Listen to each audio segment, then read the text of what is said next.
মাশাআল্লাহ মাশাআল্লাহ, এত বৃষ্টি হচ্ছে বলার মতো না। এগুলো সব শিল পরে ভরে গেছে, প্রচন্ড শিল পড়ছে।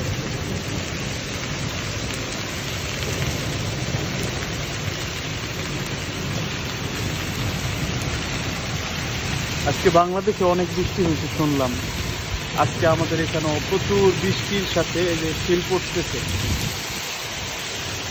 মাশাআল্লাহ মাশাআল্লাহ, নাকি আমার শিল পড়ে।